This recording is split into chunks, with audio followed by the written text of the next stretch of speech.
Thank you for coming together for a special order. As we discussed with the commissioners before on flood issues, we sometimes have to pull the commission together to approve certain actions.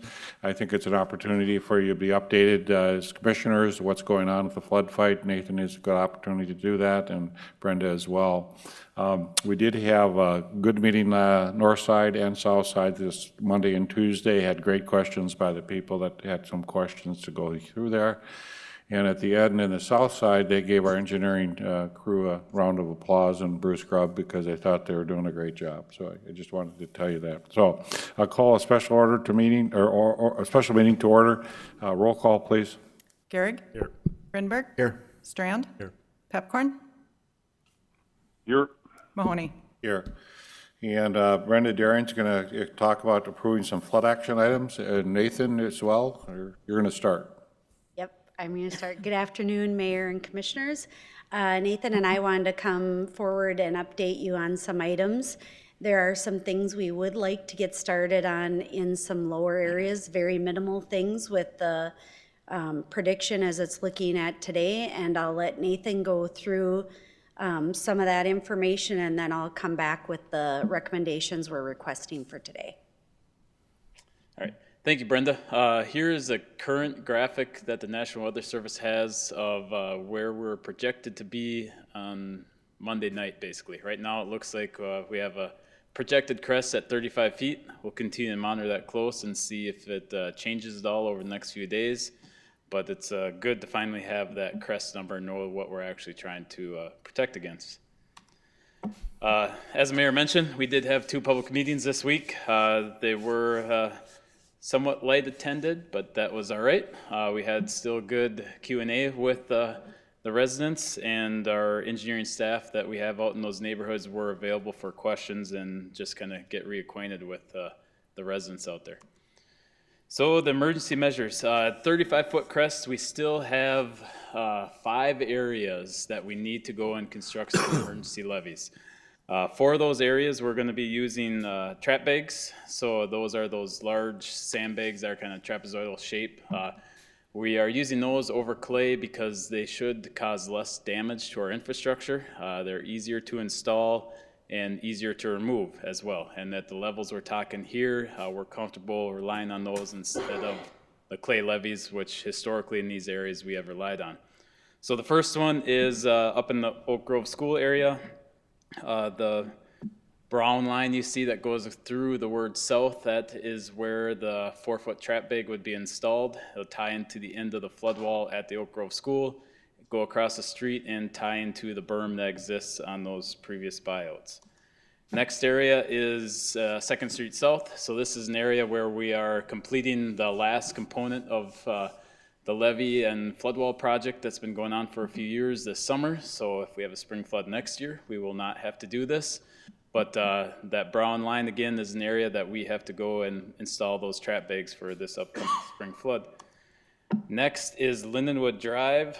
So through the word Lindenwood Drive, you can see there's a stretch there about 450 feet, I believe it is, of trap bags going down the road through there.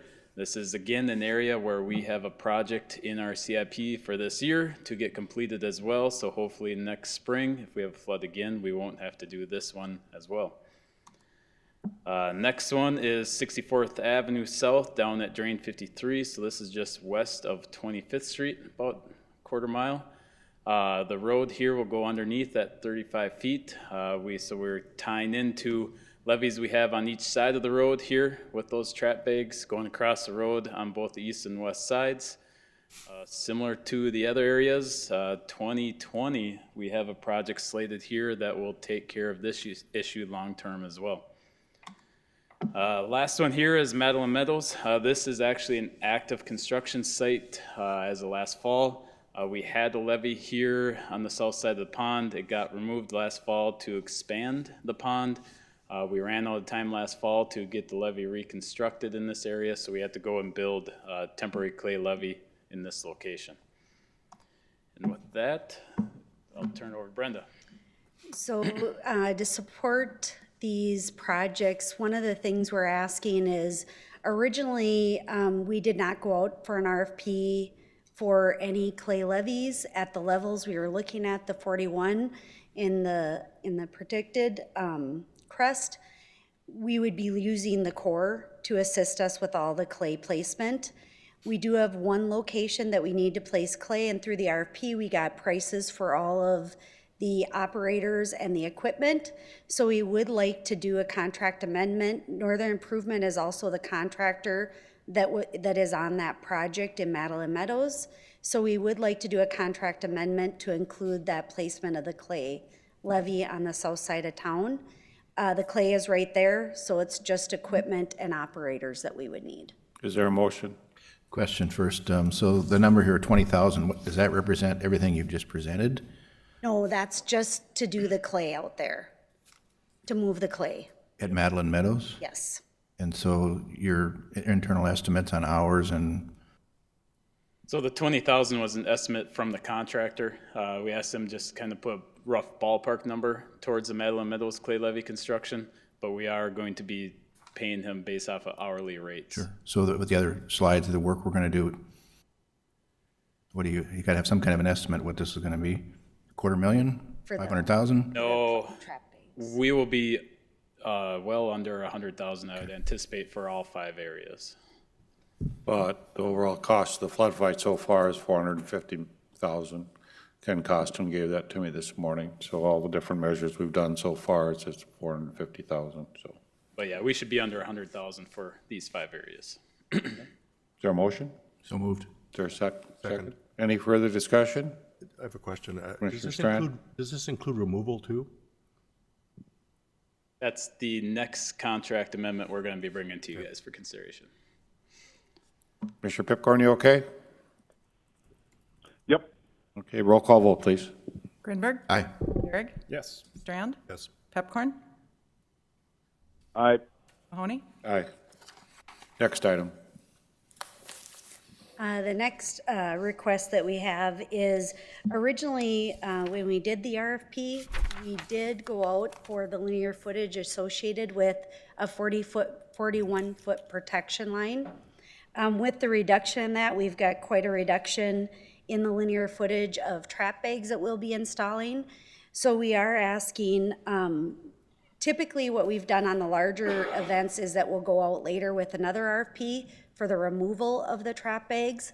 But since we do have the price quotes already for the installation, we would like to use those for the removal also, so that as the crest comes down and we can get those trap bags off, we can do it in an expedited manner. And so we are asking you to approve the contract amendment to include the removal of those trap bags also. Questions? So moved. So moved. Is there a second? Second. Moved and seconded. Any further discussion? Roll call vote, please. Strand, Yes. Gehrig, Yes. Grinberg, Aye. Pepcorn, Aye. Mahoney, Aye. So then the last item we just wanted you guys to be aware of was Public Works Department, has been mentioned Monday, I believe, has started installing a lot of the removable flood wall closures throughout town. This area here is just outside the building here at 4th Avenue. That one went in this morning, actually. This is some drone footage from the fire department. But we wanted to make you guys aware that on Friday morning after the morning hour rush hour, it's Public Works' intent to install the removable closure at 1st Avenue North, which will close the road at that point, or the bridge going into Moorhead. At about a 32-foot elevation, the water actually hits 1st Avenue North on the Moorhead side of the river. So that will be going, or that the road will be getting closed anyway at some point on Friday. So we want to make sure that we get that removable wall closure in place well ahead of any sort of crest. Whether or not we'll have any water up against that wall will be close. The sill of the bottom of the flood wall opening there sits right at a 35-foot stage. So we do want that installed to make sure that we have that 2 feet of freeboard we need. So just for your guys' awareness. Good. Any questions? Very good. Thank you very much. Motion adjourn. So moved. Second. Second. Moved and seconded. All those in favor say aye. Aye. We're adjourned.